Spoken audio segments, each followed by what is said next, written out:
আল্লাহর বান্দার একটু মনোযোগ দিয়ে শুনতে হবে। কোরআনের যে আয়াত আমি আপনাদের সামনে তেলাওয়াত করেছি, ইয়া আইয়ুহাল্লাযীনা আমানুত্তাকুল্লাহা হাক্কা তুকাতিহি ওয়া লা তামুতুন্না ইল্লা ওয়া আনতুম মুসলিমুন।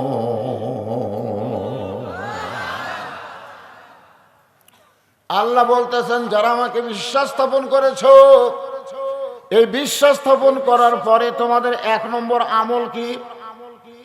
ঈমান গ্রহণ করার পরে 1 নম্বর আমল হচ্ছে আত্তাকুল্লাহ, ভয় করতে হবে। কার? অনেকে মনে করে ঈমান গ্রহণ করার পরে 1 নম্বর আমল হল নামাজ। 1 নম্বর আমল কি? নামাজ। আপনারা জানেন যে অনেক নামাজি মানুষ সুদ খায়। হয়তো আপনাকে এলাকাত নাই। অনেক নামাজি মানুষ জমির আল ঠেলে। অনেক নামাজি বেটাক সব সম্পত্তি দেয়, বেটি ফাঁকি দেয়। আছে না? নাই? আছে। আমার এলাকার আসরের নামাজ পড়ে জমির ধান দেখবার গেছে, বুঝলেন? ধান দেখবার যায়, দেখে উপর জমির পানি চলমল করতেছে, নিচে আর জমির পানি নেই। এখন কি করে? এত পানি উপরে, নিচে আমার দাঁত নাই। তখন ওই চারিদিকে তাকাছে, এভাবে চারিদিকে তাকা দেখে কেউ নাই। আস্তে করে বসে জমির আল কাটা দিছে। কাটা দিয়ে ওই পানি দিয়ে হাত ধোছে, ধুয়ে আবার দাঁড়ায় চারিদিকে তাকায় বলতেছে, আলহামদুলিল্লাহ, কেউ দেখেনি রে, কেউ দেখেনি। আপনারা বলেন, এই লোকটার নামাজ আছে কিন্তু আত্তাকুল্লাহ নেই। আত্তাকুল্লাহ ডিগ্রি যখন অর্জন হবে, ওই মানুষটা দরজা জানলা বন্ধ করে কোনো অন্যায় করতে পারবে। পৃথিবীর সবচাইতে খারাপ মানুষটাকে পৃথিবীর সবচাইতে ভালো মানুষ বানায় দিছে। শুধু ভালো মানুষ বানায় দেয় নাই, এই বাংলাদেশের মতন ৯৬টা দেশের খলিফা বানায়া দিছে। আপনার বলেন তো, সেই মহামানবের নাম কি? এই সবাই কর না কেন? আল্লাহ রাসূলকে হত্যা করবার গেছিল রে, খোলা তরবারি নিয়ে নবী হত্যা করবার গেছে। কিন্তু এই কোরআনের পরশে হযরত ওমর এত ভালো মানুষ হয়ে গেল যে এক সময় আল্লাহ তাআলা কোরআনের বদৌলতে পৃথিবীর বাংলাদেশের মতন ৯৬টা দেশের রাষ্ট্রনায়ক বানায় দিল। জোরে কোন সুবহানাল্লাহ। এখন আপনারা বলেন, এই কোরআনের ক্ষমতা আছে না নাই? কিন্তু আমাদের বাংলাদেশে আকডম বাগডম ঘোড়াডম সাজে, ঢাক ঢোলক ঝাঁঝর বাজে, চলতে চলতে কিরে এইটা আপনারা শোনেননি? প্রাইমারিতে শিক্ষা আছে না নাই? কি আইরা আইটিয়ে নাই ভরা দিয়ে না গেল বোয়াল মাছে, তাই না দেখা ভদর নাচে। এইরকম মিথ্যা শিক্ষা যে স্কুলে দেওয়া হয়, সেই স্কুলের বিল্ডিং বানানোর জন্য কোনোদিন সিমেন্ট চাওয়া লাগে না, সরকারি খরচে তৈরি করে দেয়। কথা কন না কেন? আর যেখানে কোরআনের সহি সুন্দর শিক্ষা দেওয়া হয়, সেই মাদ্রাসার জন্য ভিক্ষা করা লাগে কেন? শোনেন, পৃথিবীর সবচাইতে খারাপ মানুষটা এই কোরআনের জাদুতে, কোরআনের মন্ত্রে যদি ভালো হয়ে যায়, শুধু ভালো হয় না, আল্লাহ তাকে অর্ধ পৃথিবীর খলিফা দান করেছে। এখন আপনারা বলেন, এই কোরআনের ক্ষমতা আছে না নাই? কোরআনের কেমন ক্ষমতা? একটা ছোট্ট দৃষ্টান্ত দেই, আপনারা মনোযোগ দিয়ে শুনবেন। অর্ধ পৃথিবীর খলিফা হযরত ওমর আল্লাহর কোরআনের ক্ষমতা দেখার জন্য ছদ্মবেশে মদিনার অলি গলি ঘুরতেছে। হঠাৎ হযরত ওমর দেখতে পায় 2 পাহাড়ের মাঝখানে একটা বিস্তীর্ণ মরুভূমি। ওই মরুভূমির মধ্যে একজন রাখাল উট আর দুম্বা চড়ায়। হযরত ওমর আল্লাহর কোরআনকে দেখার জন্য রাখালকে সালাম দিলেন, আসসালামু আলাইকুম রাখাল ভাই, আমার পেটে ক্ষুধা লাগছে, আমি উটের 1 পেয়ালা দুধ চাই। রাখাল মুচকি মুচকি হাসে। ওমর ফারুক বলে, রাখাল, তোমারে সালাম দিলাম, উটের দুধ চাইলাম, তুমি সালামের উত্তরও দিলা না, উটের দুধও আমাকে দিলা না, মুচকি মুচকি হাসার কারণ কি? রাখাল বলতেছে, তোমার সালামের উত্তরও দিব, তোমাকে উটের দুধও দিব, আগে জানতে হবে তোমার পরিচয়। ওমর ফারুক চিন্তায় পড়ে গেলেন, আমি শুধুমাত্র আল্লাহর কোরআন দেখার জন্য ছদ্মবেশ ধারণ করেছি, এখন যদি আমার পরিচয় দেই তাহলে ওমর তো ফাঁস হয়ে যাবে। ওমর যখন চিন্তা করতেছে, এমন সময় আল্লাহর কোরআন সামনে দাঁড়ায় বলে, ওমর, রাখাল যখন তোমার পরিচয় চাইছে, তুমি আসল পরিচয় দাও। তোমার আসল পরিচয় হলো মিল্লাতা আবিকুম ইব্রাহিম হুয়া সাম্মাকুমুল মুসলিমিন। আসল পরিচয় পাওয়া গেছে, কোরআনে আছে না নাই? আসল পরিচয় হলো তোমাদের জাতির পিতা ইব্রাহিম তোমাদের নাম রেখেছে মুসলমান। তাহলে আমার সামনে যত মানুষ আপনারা ওয়াজ শুনতেছেন, এমপি আপনাকে হিন্দু হলে কি হবে? ভোটার তো আর আপনার হিন্দু না। হিন্দু আপনাদের এমপি কি? হিন্দু। আপনারা কি? যেই বলবো আপনারা কি, পরিচয় কি, জোরে বলবেন মুসলমান। যা বলবার চাচ্ছেন না, মুখ বন্ধ করা আছেন, আপনার ফেরেশতা লিখবি এই শালা হিন্দু। গলা খাকারে দেন। আমাদের নাম কি? আরো জোরে, জোরসে বলুন। এটা আমার কথা। হুয়া হুয়া সাম্মা কুমুল মুসলিমিন, তিনি তোমাদের নাম রেখেছে মুসলমান। ওমর ফারুক বললেন, রাখাল, আমার পরিচয় হলো আমি একজন মুসলমান। রাখাল মুস্কি মুস্কি হাসে। ওমর ফারুক বলে, মুসলমান পরিচয় দিলাম, এরপরেও হাসতেছো কেন? রাখাল বলে, আসল না নকল? ওমর ফারুক শুনকে কে বলে, রে রাখাল, মুসলমান তো মুসলমানই, এর মধ্যে আসল নকল কি? রাখাল বলতে, আসল মুসলমান যারা হবে তারা চাওয়ার ব্যাপারে সতর্ক থাকবে। আসল মুসলমান জীবন দিবে, কিন্তু আল্লাহ ছাড়া অন্য কারো কাছে চাবে না। আসল মুসলমান দরকার হলে ফাঁসির কাস্তে যাবে, কিন্তু জীবন বাঁচানোর জন্য রাষ্ট্রপতির কাছে দরখাস্ত লিখবে। কথা কয় না, কথা কয় না, লিখবে। কারণ যে রাষ্ট্রপতির কাছে দরখাস্ত লিখবে, ওই রাষ্ট্রপতি জীবন দেওয়ার ক্ষমতা নেই। কারণ বাংলাদেশের 3টা রাষ্ট্রপতি ক্ষমতার থাকা অবস্থায় মারা গেছে। একটা হলো বঙ্গবন্ধু শেখ মুজিবুর রহমান, একটা হলো জিয়াউর রহমান, একটা হলো জিল্লুর রহমান। তার মানে বোঝা গেল কোন রাষ্ট্রপতি প্রাণ ভিক্ষা দিবার পারে না। প্রাণ ভিক্ষা দেওয়ার মালিক হলো একমাত্র কে? রাখাল বলে, পথিক, তুমি যদি আসল মুসলমান হও, তুমি দুধ চাইছো কার কাছে? যেই বলেছে দুধ চাইছো কার কাছে, সঙ্গে সঙ্গে উমর ফারুকের শ্রদ্ধা দর দর করে পানি পড়তে চাল্লা। তোমার কোরআন যখন দুনিয়াতে চালু থাকবে, উমর যদি চাওয়ার ব্যাপারে ভুল করে, একটা রাখাল পর্যন্ত সেই ভুল ধরতে পারবে। উমর ফারুক বলতেছে, রাখাল ভাই, আসলে চাওয়ার ব্যাপার ভুল হয়ে গেছে। রাখাল বলতেছে, ভুলটা যখন স্বীকার করছো তাহলে তওবা করো, তওবা করো, তওবা করো। ওমর ফারুক বলতেছে, ঠিক আছে, তওবা করতেছি। রাখাল বলে, তুমি মূর্খ মানুষ, তুমি তওবা কেমনে করবে? ওমর চমকে উঠছে, কে রে, কি কইলা? বলে, চাওয়ার ব্যাপারে যেই ব্যক্তি সতর্ক হয় না, সেই ব্যক্তি হলো সবচাইতে বড় মূর্খ।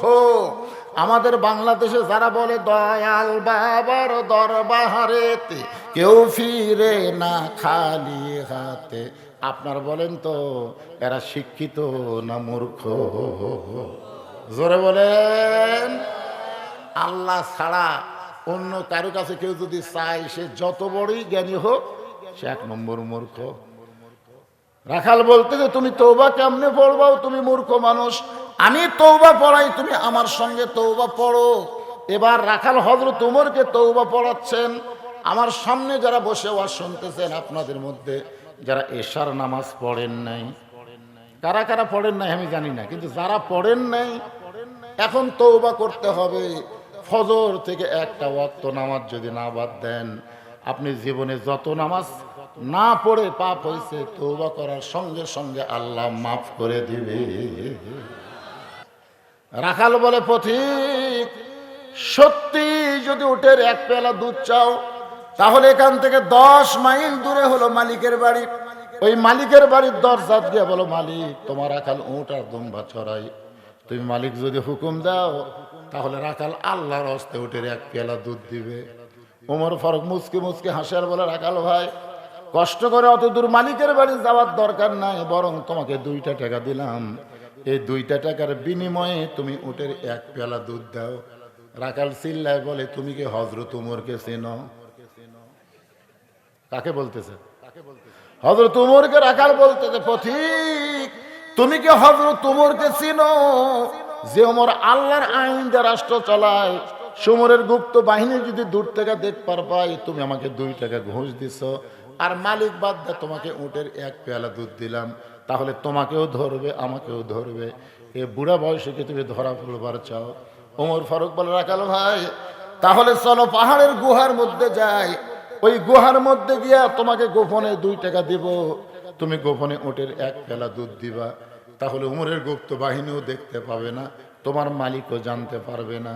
রাখাল চিল্লায় বলে, ভণ্ড ভণ্ড তুমি ভণ্ড। ওমর ফারুক বলে, রাখাল আমার মধ্যে ভণ্ডামির কি দেখলা? রাখাল বলে, পথিক রে, পাহাড়ের গুহার মধ্যে দেওয়া নাও করলে উমরের গুপ্ত বাহিনী দেখতে পাবে না, আমার মালিকদের জানতে পারবে না, কিন্তু রাখালের আল্লাহ দেখতে পায়। সঙ্গে সঙ্গে উমর ফারুক মারছে দৌড়, দৌড়ে গিয়া পাহাড়ের পাদদেশে যায় নামাজ বিছায়া 2 রাকাত নামাজ পড়ে বলতেছে, আল্লাহ তোমার কোরআন এত সুন্দর, তোমার কোরআন এত সুন্দর, তোমার কোরআন যখন দুনিয়াতে চালু হবে তখন কেউ না দেখলো আল্লাহ দেখবে, এই বিশ্বাস প্রত্যেকটা মুসলমানের কলিজায় থাকবে। আজকে আমাদের বাংলাদেশে এই বিশ্বাস আছে? কথা কন না কেন? এই বিশ্বাস আছে? কেউ না দেখলো কে দেখতেছে? আরো জোরে। ওমর ফারুক 2 রাকাত নামাজ পড়ে কাঁদতেছে আর বলতেছে, আল্লাহ তোমার কোরআন এত সুন্দর, আজকে আমি বাস্তব কোরআন দেখলাম। রাখাল হলো তোমার বাস্তব কোরআন। সোনালো বলেন। রাখাল পিছনে গিয়ে বলতেছে, ভাই যতই কান্দে উটের দুধ দেওয়া গেল না। তুই নামাজ পড়ে কাঁদতেছিস, মনে করতেছিস উটের দুধ দেবো না রে। ওমর ফারুক বলে, রাখাল ভাই উটের দুধের কোনো দরকার আমার নেই, বরং তোমার কাছে আমি জানতে চাই, তুমি না দেখা আল্লাহকে কলিজার মধ্যে জায়গা দিয়ে তুমি আল্লাহর কোরআন অনুযায়ী চলতেছো, আত্তাকুল্লাহ আল্লাহর ভয় করতেছো, এর বিনিময়ে তোমার চাহিদা কি? তোমার তো ভালো একটা চাকরিও হয়নি, তুমি উট দুম্বা চড়াও, তোমার ভালো একটা বাড়িও নেই, তুমি রোদে রোদে পড়ো, তোমার একটা ভালো খাওয়া দাওয়া আমি দেখলাম। এইরকম অবস্থায় তুমি না দেখা আল্লাহকে কলিজার মধ্যে জায়গা দিয়ে কোরআন অনুযায়ী চলতেছে, তোমার চাহিদা কি? রাখাল বলে, পথিক আমার চাহিদার কথা যদি শুনতে চাও তাহলে শোনো, আমার চাহিদা হলো রব্বানা, সকলে পড়েন, রব্বানা আতিনা ফিদ দুনিয়া হাসানাতাও ওয়া ফিল আখিরাতি হাসানা ওয়া কিনা আযাবান্নার। ওই কোনার থেকে একজন আল্লাহ আকবার বলছে, বোঝা গেল আপনারা আল্লাহ আকবরের দল না, জোর করে কোনোদিন কাম হয়? বুঝতে পারতেছে না? না না, আগে তো বুঝে দিলেন। এই যে আয়াত পড়লো কে? রাখাল। ওমর ফারুক বললেন, রাখাল ভাই তোমার চাহিদার কথা জানতে চাইলাম আর তুমি আমাকে কোরআনের আয়াত শুনালে। রাখাল বলতেছে, তুমি আসলেই মূর্খ। কাক বলতেছে? মনোযোগ দাও, কাক বলতেছে? তুমি আসলেই মূর্খ। এই কোরআনের আয়াত দিয়ে আমি 2টা চাহিদার কথা বললাম। 1 নম্বর চাহিদা হলো দুনিয়ার সৌন্দর্য, আর 2 নম্বর চাহিদা হলো আখিরাতের সৌন্দর্য। ওমর ফারুক বলে, দুনিয়ার সৌন্দর্য কি? রাখাল বলতেছে, আমার দুনিয়ার চাহিদা হলো হযরত ওমর। যে ওমর আল্লাহর কোরআন দিয়ে রাষ্ট্র চালায়, যে রাষ্ট্র চালানোর কারণে আমার মতন রাখাল না দেখে আল্লাহকে কলিজার মধ্যে জায়গা দিবার পারছি, সেই হযরত উমরকে খালি একটা বার যদি জীবনে দেখতে পাইতাম তাহলে দুনিয়ার চাহিদা আল্লাহ আমার পুরা করত। তাহলে 1 নম্বর চাহিদা কি? ভালো নেতা দেখা। তোরে কোন কি নেতা? ওমর ফারুক কি নেতা? আপনারা কোন নেতা? এমন লোক ভোট দিয়েছেন। কোরআনের আয়াত অনুযায়ী আল্লাহ যদি বলে নেতার সাথে কর্মীরা যাও, আল্লাহ কোরআনে বলেছে প্রত্যেকটা নেতাকে তার কর্মী সহ আহ্বান করা হবে।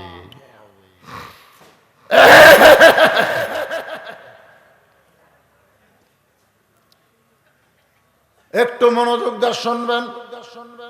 রাখাল বলতেছে আমার দুনিয়ার চাহিদা হলো মহামানব হযরত উমরকে এক নজর দেখা। উমরকে যদি একটাবার দেখতে পাইতাম তাহলে দুনিয়ার চাহিদা আল্লাহ আমার পুরা করত। আমার 2 নম্বর চাহিদা হলো আমি রাখাল যখন মরে যাব অধম রাখালকে আল্লাহ যেন জান্নাত দেয়। সঙ্গে সঙ্গে ওমর ফারুক দৌড়ে এসে রাখালের হাতটা আমার দিকে তাকান, এরকম ধরে 3 বার চুমা খাচ্ছে।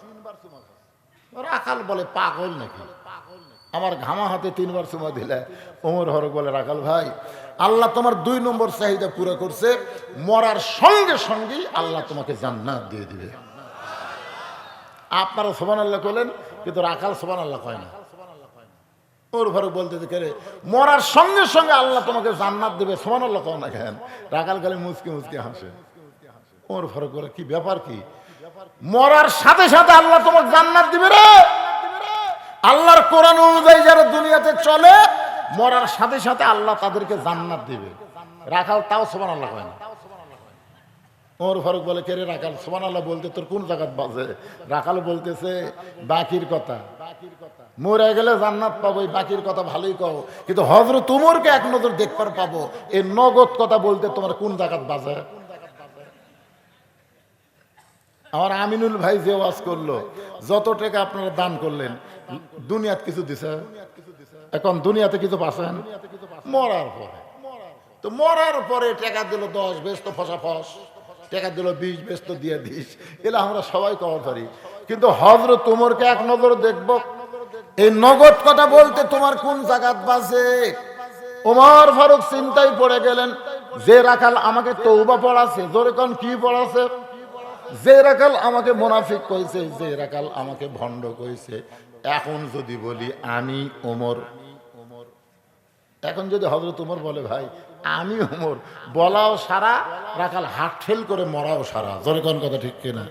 কারণ রাখাল কি করেছে? তওবা পড়াছে। জোরে কোন কি পড়াছে? তারপরে মুনাফিক করছে। জোরে কোন কি করছে? তারপরে ভণ্ড। এখন যদি বলে ভাই তুমি যে ওমরকে দেখবার চাও দুনিয়া, আমি সে ওমরে, বলাও সারা, হাত ফেল। ওমর ফারুক চিন্তায় পড়ে গেলেন, আমি যে ওমর এইটা রাখালকে কেমনে বলি? এমন সময় আল্লাহর কোরআন বলতেছে উদউ ইলা সাবিলি রাব্বিকা বিল হিকমাহ। যখন ডাইরেক্ট না পারবা তখন অ্যাঙ্গেলে মার দিও। বর্তমান বাংলাদেশে আমরা বক্তারা ডাইরেক্ট কোনো কথা বলবার পারতেছি না। জোরে কোন কথা ঠিক কিনা? তাই বলে কি হক কথা বাদ দিবেন? ডাইরেক্ট এটাই উমর, এটা হলো ডাইরেক্ট। এখন হযরত উমর হিকমত দিয়ে বলতে, রাখাল ভাই সত্যি যদি হযরত উমরকে দেখবার চাও তাহলে তোমাকে ফজরের নামাজ সামনে কাতারে আদায় করা লাগবে। ফজরের নামাজ যদি সামনে কাতারে আদায় করো, মেহরাবের মধ্যে যেই মানুষটাকে ইমামতি করতে দেখতে পাবা সেই মানুষটি হলেন হযরত ওমর। তাহলে আল্লাহর কোরআন দিয়ে যদি বাংলাদেশ চলে, আপনাদের মডেল মসজিদের ইমাম কে হবে?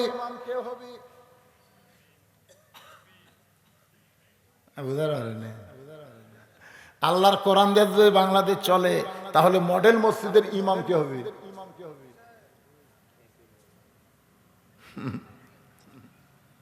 ওরা জানে, এই জন্য কোরআনের আইন বাংলাদেশে চালু হতে দিবে না। আবু জেহেলের মতন ভুয়া নেতাগিরি চলবে। জোরে কোন কথা ঠিক কথা বল না কেন? ওমর ফারুক বললেন, রাখাল সত্যি যদি ওমরকে দেখবার চাও তাহলে ফজরের নামাজ তোমাকে সামনে কাতারে পড়া লাগবে। সামনে কাতারে নামাজ পড়ে মেহরাবের দিকে যদি লক্ষ্য করতে পারো, যেই মানুষটা ইমামতি করতেছে ওই মানুষটি হলেন হযরত ওমর। রাখাল ছোট বাচ্চার মতন কান্দে। ওমর ফারুক বলে, কান্দো কেন? বলে, কান্দার কারণ হলো সামনে কাতারে যাওয়ার মতন ক্ষমতা আমার আছে। আমি বারান্দাত নামাজ পড়ি, আমি একজন গরিব রাখাল, আমি বারান্দাত নামাজ পড়ি, আর মসজিদের ভিতরে দামি দামি সাহাবী, আমি একটা রাখাল হয়ে দামি দামি সাহাবীর মধ্যে কেমনে যায়? ওমর ফারুক বলে, রাখাল তুমি কম দামি আর মসজিদের ভিতরে দামি, এই বুঝটা তোমাকে দিল কে? আল্লাহর আইন হলো ইন্না আকরামাকুম ইনদাল্লাহি আতকাকুম। ওই ব্যক্তি সবচাইতে দামি হয় যার কলিজার মধ্যে বেশি ভয়। রাখাল উমরকে যদি দেখবার চাও তাহলে সামনে কাতারে তোমাকে নামাজ পড়াই লাগবে, তাছাড়া দেখতে পাওয়ার উপায়। রাখাল বলতে, প্রতীক ভাই তাহলে আজকে এশার নামাজ পড়ে আর আমি বাড়ি যাচ্ছি না। ওমর ফারুক বলেন, কেন যাবা না? বলে, এসব বলে বাড়িতে গেলে ফজর সামনে কাতার ক্ষমতায়, এই এশা থেকেই ফজর সামনে কাতারে ধরার চেষ্টা করা লাগবে। ওমর ফারুক বলেন, রাখাল 5 ওয়াক্ত নামাজের মধ্যে 3 ওয়াক্ত তাড়াতাড়ি, আসর মাগরিব এশা, এই 3 ওয়াক্ত তাড়াতাড়ি না? আসর জাতি মাগরিব, মাগরিব জাতি এশা। কিন্তু এশা থেকে ফজর, ফজর থেকে জোহর, এই 2 ওয়াক্ত লম্বা কেন? রাখাল বলতেছে, ভাই আমি তো জানি না। ওমর ফারুক বলতেছে, শোনো, মানুষ ফজর থেকে জোহর পর্যন্ত এই লম্বা সময়ে কাজ কাম করবে, চাকরি বাকরি করবে, ব্যবসা বাণিজ্য করবে, এগুলো করতে গিয়ে দেহের যে ক্ষয় হবে, এশা থেকে ফজর আল্লাহ লম্বা সময় দিছে। ওই লম্বা সময়ের মধ্যে ঘুম পারলে আল্লাহ তার ওই ক্ষয়গুলো ঘুমের মধ্যে পুরা করে দিবে। তুমি এশার নামাজ পড়ে ফজর ধরবে, তোমার যদি ঘুম ধরে। রাখাল বলতেছে, ঘুম যদি ধরে মসজিদের মধ্যে ঘুমামো। যেই কথা মসজিদের মধ্যে ঘুমাবো, ওমর ফারুকের চেহারা রক্তের মতন লাল। এই মসজিদের মধ্যে ঘুম পাড়ার দলিল দে। তুই যে মসজিদের মধ্যে ঘুম পাড়বো তার দলিল লাগবে না? ঘুম পাড়া তো দূরের কথা। জোহর নামাজ পড়ে সবাই চলে গেছে, ওরা 3 জন 4 ফ্যান দিছে। এরকম থাকে না ভাই? 3 জন 4 ফ্যান দিয়ে গল্প করতেছে, 1-1 ঘন্টা হয় গল্প ছাড়ে না। ফেরেশতারা বলে, আল্লাহ সবাই জোহরের নামাজ পড়ে চলে গেল, এরা 3 জন যে 4 ফ্যান দিয়ে গল্প করতেছে, এর রেজাল্ট কি? আল্লাহ বলতেছে, নামাজ পড়ার পরে যতক্ষণ ফ্যান দিয়ে এরা গল্প করছে, ওই ফ্যানের যে কারেন্টের বিল আছে, এই বিল এই 3 জন না দেওয়া পর্যন্ত এরা জান্নাতে যাওয়ার পারবে না। কারণ মসজিদ আর বাপের ঘরে না, ইচ্ছা মতো ফ্যান ঘুরাবি। জোরে কোন কথা ঠিক কিনা? কথা কন না কেন? ফাইদা কুদিয়াতিস সালাহ ফান্তাশিরু ফিলা, নামাজ হয়ে গেলে তো গল্প করার কে দিতে?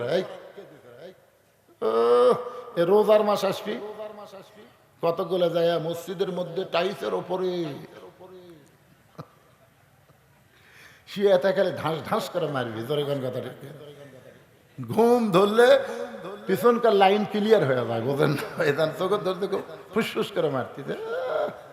মসজিদের ফেরেশতা লাখ ধরে এই সাধারা। আপনারা বলেন তো, ফেরেশতা কোনো দুর্গন্ধ সহ্য করে পারে? এ কথা কন না কেন? হক কথা, কথা বলা লাগবে ভাইজান। ওমর ফারুক বললেন, আজানের গুরুত্ব দিও। 5 ওয়াক্ত নামাজের মধ্যে সবচাইতে গুরুত্বপূর্ণ আজান হলো ফজরের নামাজ। জোরে বলেন, কোন নামাজ?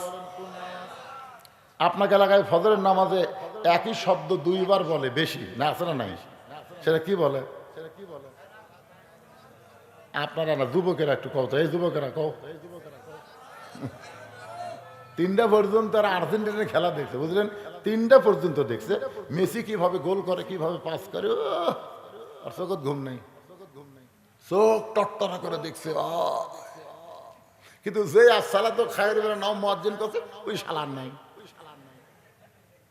ওই কম্বলের মধ্যে এমন ঢুকছে, আজান শুনবি না দেখে একেবারে কম্বল টানা মাথার উপর দিয়েছে, পাও বাড়াছে, পাও টানা বুকের সাথে থসে, বেড়া থেকে মনে হবে চাউলের বস্তা ঢেকে থসে।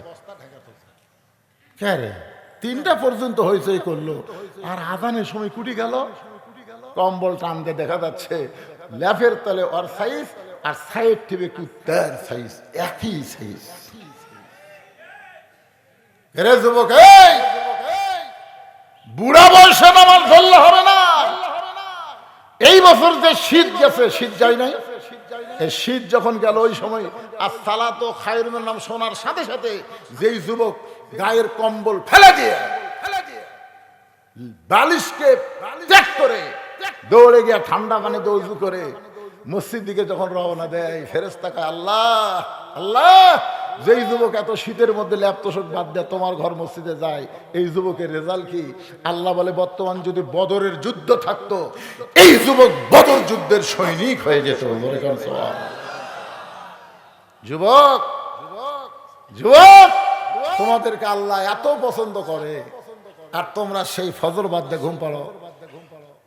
একটা পর্যন্ত ফেসবুক, আমি ওয়াজ করে যাওয়ার সময় ফেসবুক চালাচ্ছি গাড়ি, এক যুবক মেসেঞ্জারে বলতে, হুজুর এত রাত্রে আপনাকেও ঘুম ধরেনি? আমি বললাম, ভাইরে ওয়াজ করে বাড়ি যাচ্ছি, রাস্তার মধ্যে একটু চালু করছি, তোর খবর কি? শান্তি নাই হুজুর, শান্তি। শালা একটা বলতো ফেসবুক দেখবি, ফজর রাখতে ঘুম আসবি।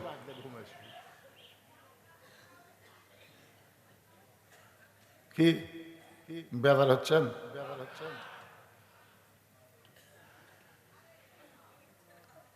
একটু মনোযোগ দিয়ে শুনতে হবে। যুবকদের ইবাদত আল্লাহর কাছে পছন্দ কম না বেশি? 5 ওয়াক্ত নামাজের মধ্যে ফজরের নামাজের গুরুত্ব কম না বেশি? এমন কথাও রাসূল বলেছেন, ফজরে আযান শুনে যেই ব্যক্তি বাড়িতে নামাজ পড়বে, মসজিদে আসবে না, ওই ব্যক্তির মধ্যে মুনাফিকি থাকবে। তাহলে সবাই শুনছেন, আসসালাতু খায়রুম মিনান নাওম। এতদিন রাখাল নামাজ পড়তো বারান্দায়, আজকে নামাজ পড়বি কোন কাতারে? কাক দেখার জন্যে। রাখাল বারান্দাতে এসে বলতে দেবো, বারান্দা ভাই, বারান্দা ভাই, খালি আজকের দিন। কারণ বারান্দাত নামাজ পড়ার মজাই আলাদা, পরে এসে আগে যাওয়া যায়। জোরে কোনো কথা ঠিক না? রাখাল বলতে, ভাই রে রাগ করিস না, কালকে আসতেছি, আজকে একটা দেখা লাগবে, তো দেখার জন্য কি করবো? রাখাল মসজিদের মধ্যে ঢুকতেছে, দোয়া পড়তেছে। আপনারা পড়েন, আল্লাহুম্মা ইফতাহলি আবওয়াব রাহমাতিক। এই দোয়াটা পড়ে ডান পায়ে রাখাল মসজিদের মধ্যে ঢুইকা সামনে যাবার চায়। প্রত্যেকটা সাহাবী নড়ে সরে রাখালকে যাওয়া রাস্তা করে দেয়। রাখাল বলতেছে, আল্লাহ, বারান্দার থেকে কি মনে করছিলাম? বারান্দার থেকে মনে করছিলাম ভিতরে দামি দামি, এখন ভিতরে ঢুকে দেখতেছি আমিও যা, এরাও তাই। আসলে এটা ভিতরে না ঢুকলে বোঝা, আমি নিজের চোখে দেখছি ভাই, আমার নিজের চোখে দেখা। আসলে নামাজের সময় হয়ে গেছে, 3 জন মুসল্লি মসজিদের মধ্যে, কিন্তু একটাও হুজুর নেই। ওরা খালি ঘড়ি দেখতেছে আর বলতেছে, কে রে, আমরাই 3 জন, হুজুর নাই রে। ইতিমধ্যে আমি ঢুকবার চাই, ওদের বারবার ঘড়ি দেখা দেখে আমি পিছন থেকে ব্যাক করলাম। ব্যাক করে জানলার কাছে খাড়া হয়েছে, দেখি এই 3টা করে। আমার এলাকার লোক তো, 3 জনের মধ্যে আমি দেখলাম একজন আওয়ামী লীগ করে, আর একজন বিএনপি, একজন জামাত। এখন আওয়ামী লীগ বলতেছে, রে নামাজের সময় চলে যাচ্ছে, হুজুর তো কেউ ঢুকলো না, এখন কে সামনে যায়? জামাত ইসলাম বলতেছে, ভাই আপনার দল ক্ষমতাতে আছে, আপনি যান। আওয়ামী লীগ বলতেছে, এই ফাজলাম পরিষ্কার, আমরা কোনোদিন সামনে যাইতে হয়, আমরা পিছনের থেকে পারলাম, সামনে যাওয়ার পারি না। তো আওয়ামী লীগ এখন জামাত বিএনপি বলতেছে, ভাই তুই যা। না ভাই রে, তুই বেশি পারলে আকামত দেবো, ভাই যা, তুই সামনে যা। আমি জামাত, তুই জামাত করিস, আমি আওয়ামী লীগ করি, ওই বিএনপি করে, ওটা পারে রে। ভিতরে কিসের দল পাগলা? আমরা 3 ভাই একসঙ্গে নামাজ পড়বার চাই। জোরে কেন সুবহানাল্লাহ। এটা ভিতরে না গেলে বোঝা যাবে। এসপি সাহেব সামনে কাতারে খাড়া হয়ে আছে, একজন মুসল্লি ছাড়া কাতার পুরা হচ্ছে না। এসপি কয়, কে রে, গোটা কাতার পুরা হবি, একজন চাকা দেখে দরজার চৌকিদার খাড়া আছে। এসপি ডাকতেছে, চৌকিদার বলে, না স্যার, আপনি এসপি, আমি চৌকিদার। এসপি কয়, আয় রে। চৌকিদার বলে, না স্যার। আবার কয়, না স্যার। এসপি নিজের জায়গা ছাড়া চৌকিদার খাড়া হ। স্যার কি হবে? আমার গোড়ালির সাথে গোড়ালি লাগিয়ে খাড়া হ। তোকে আমারটাতে ফাটা, আপনারটা তেলতলা। তেলতলার ফাটা একত্র হলে যদি ঘষ্টন চৌকিদারক এসপি পাশে খাড়া করে নিয়েছে, চৌকিদার খালি কান্দের আল্লাহ রে, এমন একটা জায়গা আল্লাহ যেখানে এসপি চৌকিদার ভাই ভাই, ভিতরে গেলে ছোট বড়, যখন ছোট বড় রাখাল যাইতে যাইতে একেবারে সামনে কাতারে, মেহরাব বরাবর সামনে কাতারে রাখাল 2 রাকাত সুন্নত নামাজ আদায় করেছে। ফজরের ফরজের আগে 2 রাকাত সুন্নত আছে না নাই? আল্লাহ রাসূল বলেছেন ফজরের ফরজের আগে ওই 2 রাকাত সুন্নত যদি তোমরা আদায় করো, আসমান জমিন বিক্রি করলে যে সওয়াব হবে তার চাইতে বেশি সওয়াব আল্লাহ তোমার আমলনামায় দিবে। এখন রাখাল ফজরের 2 রাকাত সুন্নত নামাজ পড়ে চুপটি করে বসে আছে। এমন সময় একজন সাহাবী মসজিদের মধ্যে ঢুকে দেখে জায়গা দখল। যেই সাহাবী মসজিদের মধ্যে ঢুকলো ওই সাহাবীর নাম হলো ওসমান গনি। জোরে কোন নাম কি? ওসমান গনি চেনেন আপনারা? ওসমান গনি দেখে তার জায়গাতে একজন বসে আছে। এখন আপনারা হয়তো চিন্তা করতেছেন হুজুর মসজিদের মধ্যে তো কারো জায়গা দখল নাই, মসজিদের মধ্যে একজনেরই জায়গা, ইমামের জায়গা, তাছাড়া তো কারো জায়গা তো নির্দিষ্ট নাই। জোরে কোন কথা ঠিক না? কিন্তু আল্লাহ রাসূল করে দিয়ে গেছেন। আল্লাহ রাসূল বলেছেন আমি যতদিন ইমাম থাকবো, কথাগুলো গুরুত্ব দিয়ে শুনবেন, আমি যতদিন ইমাম থাকবো আমি বরাবর যিনি দাঁড়াবে তার নাম হলো আবু বকর। আবু বকর যখন ইমাম হবে, আবু বকর বরাবর যিনি দাঁড়াবে তার নাম হলো উমর। উমর যখন ইমাম হবে, উমর বরাবর যিনি দাঁড়াবে তার নাম হলো ওসমান। ওসমান যখন ইমাম হবে, ওসমান বরাবর যিনি দাঁড়াবে তার নাম হলো হযরত আলী।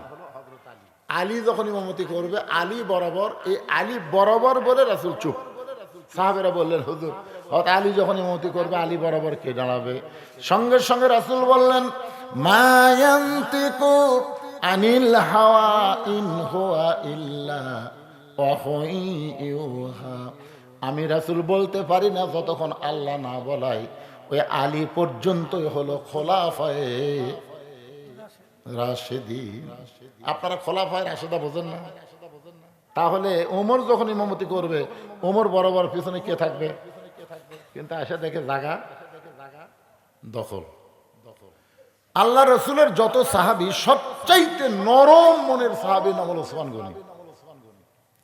একটা লোক বসে আছে, তাকে দেখো এই আমার জায়গা তুই বচ্চু করে, এই কথা বলার সাহস তার নাই। এজন্য খুতবার মধ্যে বলে হায়াউন ওসমান। এত শরম। রাখালের পাশে একটু ফাঁকা আছে, ওই ফাঁকা জায়গার দাঁড়িয়ে ওসমান গনি ফজরের 2 রাকাত সুন্নত নামাজ পড়ে বসে, এখনো জামাতের দেরি আছে তো বসে থেকে বলতেছে, কাল 3 বার তাক আছে, আগে কি তার মধ্যে আছে তাক আছে।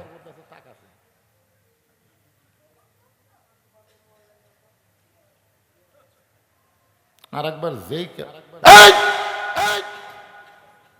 বারবার কি দেখিস মিয়া, মূর্খ মানুষের দিকে বারবার তাকালে খেপে যাবি না? বারবার কি দেখিস মিয়া।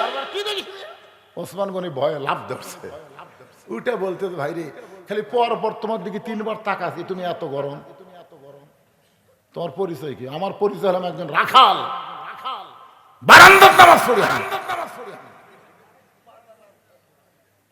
যেই কথা আমার পরিচয় আমি একজন রাখাল, সঙ্গে সঙ্গে ওসমান গনি হাসতেছে।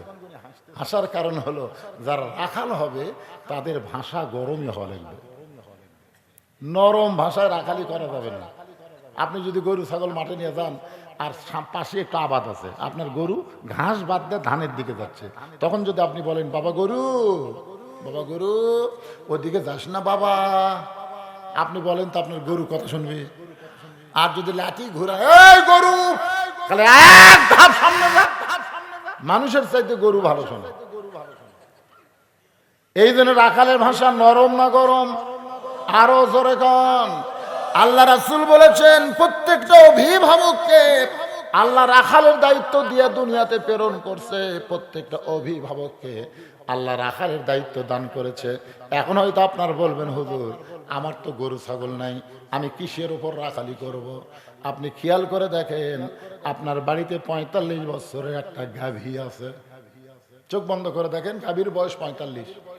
আপনার একটা আইডিয়া আছে, আইডিয়া গরু, ষাঁড় গরু কুরবানি দেয় না, তার বয়স হলো 22, আপনার হলো 17। আপনার গাভী হলো আপনার বউ, আইডিয়া হলো আপনার বেটা, আর বকনা হলো আপনার মেয়ে। এই তিনটার উপরে আপনার রাখালি করার দায়িত্ব আছে না নাই? এজরকার আছে না নাই? এখন আপনি মসজিদে 5 ওয়াক্ত নামাজ পড়েন আলহামদুলিল্লাহ, কিন্তু আপনার গাভী এশার নামাজ পড়ার পরে বাড়ির যা দেখতেছেন আপনার ঘরের মধ্যে থেকে হরি হরি হরি হরি লো লো লো লো লো লো লো। কে রে? আমি মুসলমান, মসজিদে নামাজ পড়লাম, আর আমার ঘরের মধ্যে হিন্দুকের পূজার বাদ লো লো করতেছে। কে রে? যাই দেখেন আপনার গাভী স্টার জলসা দেখতেছে। এখন আপনি বলেন রাখালি কি করবেন? এই কথা কন না। আপনার গাভী, আপনার বউ যে হিন্দুকের পূজা দেখতেছে, এই সময় আপনি ঈশান নামাজ পড়ে যে কি করবেন? আপনি বলবেন জামাত করি, আমিও বসি তো কি দেখতেছে। ওই সময় আপনার রাখালি হলো 2 হাতে একটা লাঠি। মারার কথা আমি বলতেছি না ভাই, আমার এক এলাকার লোক বলছে হুজুর বউকে সোজা করার একটা মন্ত্র জানেন? কি মন্ত্র? বলে আমি 2 হাতে এক লাঠি বানাচ্ছি, যখন আমার বউ একটু হ্যাঁকা ব্যাঁকা হয়, একটু তেড়ে তেড়ে কথা কয়, থালি শব্দ পরে করে, গিলের জোরে থই, তখন আমি ওই লাঠিটা আস্তে করে পাড়ি, টাঙ্গে থুচি ঘরে 30 ওটা পাড়ে সর্ষের তেল দিই। আমার বউ বলতেছে কে গো হঠাৎ লাঠির তেল দিচ্ছে কেন? বলে লাঠি লাগতে পারে, সুন্নত আদায় হতে পারে। বউ বলতেছে লেখা দেন, আমি ভালো হয়ে গেছি। ওদের মারা লাগে না, খালি মাঝে মধ্যে তেল দেওয়া, মাঝে মধ্যে কি দেওয়া।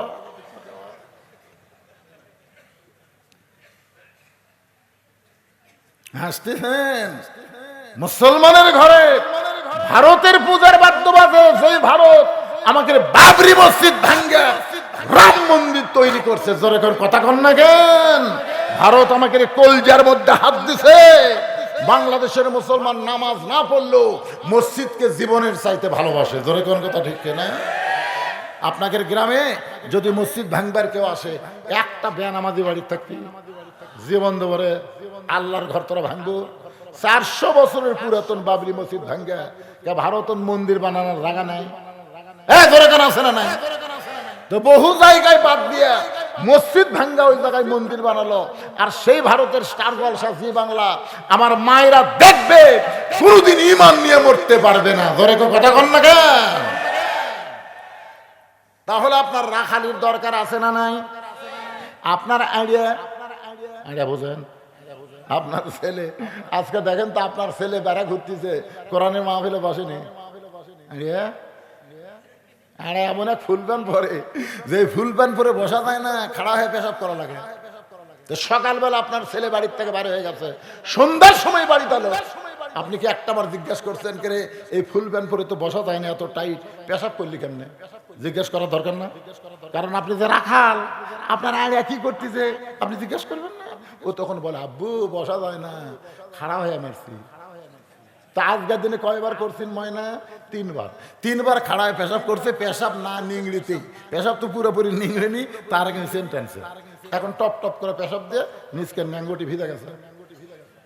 ওই ভিজা ন্যাঙ্গটি নিয়ে সারাদিন ঘুরিছে, ওই যন্ত্রের তাপে আবার শুকে গেছে।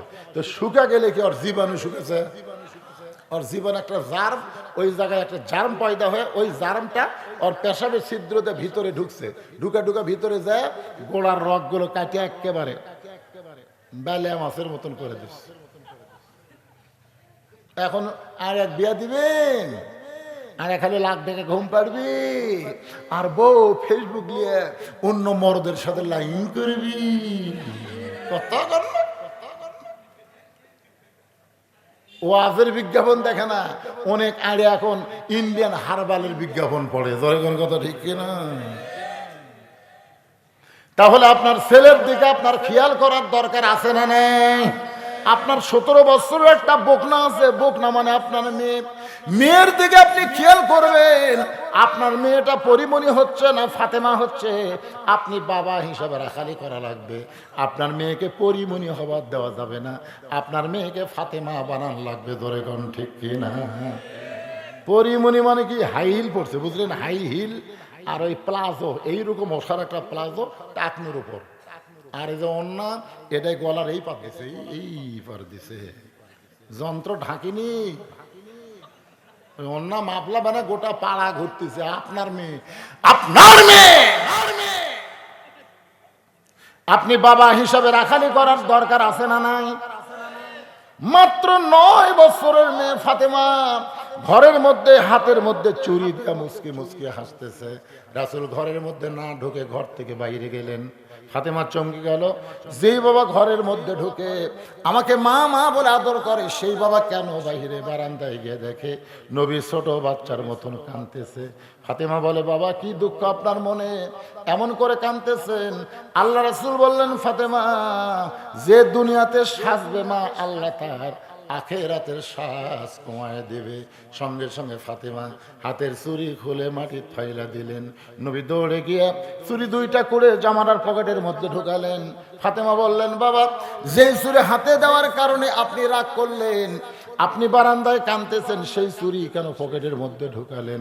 রাসূল বলে, ফাতেমা একদিন তোর নাকে নাকফুল পরায় দিব, একদিন তোর কানে কানের দুল পরায় দিব, একদিন তোর গলাত মালা পরায় দিব। ফাতেমা বললেন, কবে? আল্লাহর নবী বললেন, যেদিন তোমার বিবাহ হবে। মেয়েরা কেবলমাত্র এক পুরুষের জন্য সাজতে পারবে, সেই পুরুষ হলো তার স্বামী। স্বামী ছাড়া অন্য কোনো পুরুষের জন্য মেয়েরা সাজবার পারবে না। ও ফাতেমা, তুমি নবীর মেয়ে হয়েছে বলে তুমি জান্নাতে যাবা, এইটা কখনো মনে করো না মা। নবীর মেয়ে হলে তোমাকে আল্লাহ জান্নাত দেবে না। জান্নাতে যদি যাবার চাও তাহলে জান্নাতের আমল করে জান্নাতে চলে যাও। ফাতেমা বলে, বাবা মেয়েরা জান্নাতে যাইতে গেলে কোন আমল করা লাগবে? আল্লাহর নবী বললেন 4টা আমল করা লাগবে। তার মধ্যে 1 নম্বর আমল হলো পর্দা। ফাতেমা রে, নিজকে পর্দার মধ্যে শামিল করো মা। পর্দাই হলো মেয়েদের 1 নম্বর আমল। সঙ্গে সঙ্গে ফাতেমা এরকম একটা ঘোমটা ছিল, ওই ঘোমটাটা মাথার উপর দিয়ে দিল, দিয়ে বলল, আল্লাহর নবী গো, ও আল্লাহর নবী আমার বাবা শোনেন, আজ থেকে ফাতেমা পর্দার মধ্যে ঢুকে গেল। এমন ভাবে পর্দা নিশি হয়ে গেলেন। গভীর রাত্রে হযরত আলীকে বুকের মধ্যে নিয়ে ফাতেমা কাঁদতেছে। আলী বলে, ফাতেমা কান্দার কারণ? বলে, আল্লাহ আমার দোয়া কবুল করছে, আল্লাহ আমার দোয়া কবুল করছে। আজকে গভীর রাত্রে পর্দার মধ্যে আমি ফাতেমার মৃত্যু হবে। যেই বলছে মৃত্যু হবে, হযরত আলী ঠাস করে ঘরের মাথায় পড়ে গেলে ফাতেমার স্বামীর মাথা উড়াতে নিয়ে বলে, স্বামী গো, এমন করে আপনি কাঁদবেন না। আমি মরে যাওয়ার পরে আমার 3টা চাওয়া আপনি পুরা করবেন। 1 নম্বর চাওয়া হলো আমার কোনো জানাজার ব্যবস্থা করবেন না। 2 নম্বর চাওয়া হলো আমার লাশটা খাটনিতে তুলবেন না।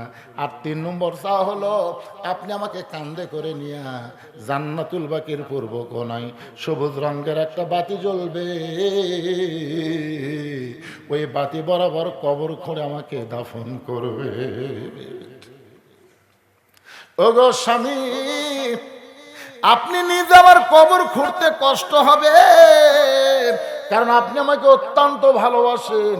নিজের বিবির কবর স্বামী কেমনি খুঁড়বে? আপনার যদি কেউ একান্ত বন্ধু থাকে তার একটু বলে দেবেন ফাতেমার কবরটা যেন খনন করে দেয়। গভীর রাত্রে হযরত আলী আবু যর গিফারের জানলার কাছে বিষাক্ত সাপের মতন ফসফস করে কান্দে। আবু যর গিফারি বলে, আলী ভাই এত রাত্রে আমার জানলায় কান্দেন? বলে, আমার ফাতেমা দুনিয়া থেকে চলে গেছে, অন্ধকারে গভীর রাত্রে তাকে দাফন করা লাগবে। যারে যা। আবু যর গিফারি কোদাল নিয়ে কবর খুঁড়তে পারে নাই।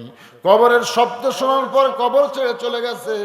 হযরত আলী গভীর রাত্রে ফাতেমাকে দাফন করে আল্লাহর কাছে বলতেছে, আল্লাহ আমার ফাতেমার পর্দা তুমি কবুল করে নাও। দোয়া করাও সারা। তাকায় দেখে সামনে কয়েকটা পুরাতন কবর। এই মাত্র ফাতেমার কবর দিল, সেই নতুন কবর আর নাই। আলী কান্দার বলে, ফাতেমার কবর কোথায় রে? এখন নিজের হাতে কবর দিলাম, সেই কবর কোথায় গেল? আমি স্বামীকে আর আমার বইয়ের কবর দেখতে পাবো না। আল্লাহ ডাক দেওয়াল, আলী রে, ফাতেমা পর্দা নিশি আমি আল্লাহ জোহরা ডিগ্রি দিয়া ফাতেমার কবরটাকে কিয়ামত পর্যন্ত পর্দা করে দিয়েছি। ওসমান গনি বলে, ভাইজান কোনদিন আপনাকে সামনে কাতারে দেখে নাই, আজকে প্রথম দেখছি। কয়বার ভুলে গেছেন? এই মাঝখান থেকে কি ডিস্টার্ব শুরু করলো রে? এলা কি ওয়াজ বোঝার পার্টি? এ তো সিজার পার্টি। আপনারা কি মনোযোগ অন্যদিকে দিচ্ছেন? আপনারা ভাবছেন হুজুর ওই যে থুয়ে গেল আর বুঝি ফেরত আসবে না, এটা সেই হুজুর। আল্লাহ রে, খুব খেয়াল করে শোনেন। ওসমান গনি বলতে যে ভাইজান কোনোদিন আপনাকে সামনে দেখে নাই, আজকে প্রথম দেখছি, তাই 3 বার। ধরে বলেন কয়বার? রাখাল বলতে যে কি ঠেকা, কি ঠেকা, বারান্দার নামাজ পড়ি, সামনে আমার কি ঠেকা? আজ যাচ্ছি খালি দেখার জন্য, দেখা হলে চলে যাবো, এই ভিড়ের মধ্যে আরো আসবো। ওসমান গনি বলে ভাই আজকে আপনার দেখা হবে, তার গ্যারান্টি কি? রাখাল গায়ে চোখ ভালো। ওসমান গনি বলে কয়েক বছর হলে সামনে কাতারে নামাজ পড়তেছি, এখন পর্যন্ত দেখা হয়নি ভাই। রাখাল গায়ে কি করলেন? বলে হ্যাঁ কয়েক বছর সামনে কাতারে নামাজ পড়ে এখন পর্যন্ত দেখা হয় নাই। রাখাল দেখতে চায় হযরত ওমরকে, আর ওসমান গনি দেখতে চায় নামাজের মালিক আল্লাহকে। লোভ দিছে, লোভ। দেখা হোক বা না হোক, লোভ আছে না নাই? বুখারী শরীফের প্রথম হাদিস, আনতা আবুদুল্লাহ কান্নাকা তারাহু ফাইন লাম তাকুন তারাহু ফাইন্নাহু ইয়ারাকা। ইবাদতের মধ্যে শামিল হও, ইবাদতের মালিক আল্লাহকে দেখতে পাবা। আল্লাহ যদি দেখা না সম্ভব না হয়, তোমার কলিজা বলবে আল্লাহ আমাকে দেখতেছে। ধরে কোন সুবহানাল্লাহ। আপনাকে যদি হাসিনা দেখে, হাসিনা প্রধানমন্ত্রী হাসিনা যদি আপনি দেখে, তখন আপনি চেয়ারত বসে থাকবেন? কথা কয় না? তাজ গাছে 2-1 চেয়ারত বসে নামাজ পড়ে, যায় কি যায় না? কে দেখতেছে? আরো জোরে জোরসে বলুন। ওসমান গনি বলে ভাই যান কয়েক বছর হলে সামনে কাতারে নামাজ পড়ি, এখন পর্যন্ত দেখা হয় নাই। রাখাল বলতেছে তোমার চোখে দোষ আছে, তুমি আমার হাত ধরো। কাক বলতেছে? ওসমান গনি রে, তাক বলতেছে তোমার চোখের সমস্যা আছে, তুমি আমার হাত ধরো, আমি নিজেও দেখবো এবং তোমাকেও দেখাইয়া দেব। সঙ্গে সঙ্গে আল্লাহর কোরআন বলতেছে ইয়া আইয়ুহাল্লাযীনা আমানুত্তাকুল্লাহা ওয়া কুনু মা'আস সাদিকিন। আল্লাহর কোরআন বলতেছে ওসমান তোর নিজের যোগ্যতায় দেখবার পাসনি রে, আজকে তোর কাছে এমন একজন আল্লাহ আছে, সে নিজেও দেখবে এবং তোকেও দেখায় দিবে। এই মহব্বতে ওসমান গনি রাখালের হাত ধরলেন, হাত ধরে বসে আছে। এখন এই যে ওসমান গনি রাখালের হাত ধরলো, এর পরের যে মজার ঘটনা, এই ঘটনা বলতে আর 20 মিনিট লাগবে। কারা কারা শুনবেন? আল্লাহকে একটু হাত দেখান তো দেখে। এই মুনাফিক হয়ে যান হাত তোলেন না, ইমানদার হয়ে হাত টান টান করে তোলেন তো দেখে। লিল্লাহি তাকবীর, হাত নামান। বনবাসে যাইছি গো তোমার কাছে মাপ চাই, পুলিশ ধরার আগে হয়তো আজরাইল আমাকে ধরবে ভাই। লাফালাফি দৌড়াদৌড়ি করার দরকার নাই। আমার কাছে একটা স্লিপ দিছে, এই স্লিপটা কুটি গেল রে। একটা স্লিপ দিছে ভাইজান, কঠিন অবস্থা, বোঝেন না? প্রিন্সিপাল সাহেব যে কথা কইল, কঠিন। এত বড় বাজেট দেখে আল্লাহর বান্দারা কি করে, মাত্র 10টা মিনিট টাইম। যারা শুধু দিবেন তারা হাত তুলবেন, যারা দিবেন না লড়বেন না। হ্যাঁ, চাপিয়া বসে থাকবেন। আপনার কাছে কেউ উঠবার পারে, এই এখন হাত তুলল রে, ওয়াজ না শুনে যাবো। এখন যে আলোচনা বাকি আছে শর্টকাট করে আমি আলোচনাটা শেষ করে দিব, একটু মনোযোগ দিয়ে শোনেন। ওসমান গনি রাখালের হাত ধরে বসে আছে। কিছুক্ষণ পরে নামাজের জামাতের টাইম, তখন মুয়াজ্জিন আকামত দেওয়া শুরু করছে। যেই মুয়াজ্জিন আকামত দিচ্ছেন, এমন সময় হযরত ওমর মেহরাবের ভিতরে, যেই মেহরাবের মধ্যে রাখাল খালি এইভাবে দেখতেছে, কে রে এটা তো মানে বাইরে যার সাথে এই মালিত। রাখাল যেই বলছে কত কামাতিস সালা, কত কামাতিস সালা, সঙ্গে সঙ্গে মুয়াজ্জিন যেই বলছে কদ কামাতিস সালাহ, কদ কামাতিস সালাহ, সঙ্গে সঙ্গে রাখাল আল্লাহু আকবার। ওসমান গনি হাত ছেড়ে দিয়ে বলে, ভাই ইমাম সাহেব ভুল করলে মানুষ লোকমা দেয়, আকামতি শেষ হয়নি আর তুমি লোকমা দিলে। রাখাল কয়, এই জন্যই তো তুই কানা, দেখবার আসে দেখবার পাস না, আমি কি জন্য লোকমা দিলাম মিয়া জানিস না। দ্বিতীয় কাতারে একজন সাহাবী দৌড়ে এসে রাখালের হাতটা হ্যাঁস কাটা দেয়, কাকে কানা কানা বলে তিরস্কার করিস, চিনিস চিনিস চিনিস? রাখাল বলতেছে, আমি বারান্দাত নামাজ পড়ি, আমি ভিতরে কাউরে চিনি না। সাহাবী বলতেছে, পাগল, যারে কানা কানা বলে তিরস্কার করতেছিস, এই মানুষটা হলো আল্লাহর নবীর ডবল জামাই ওসমান গনি।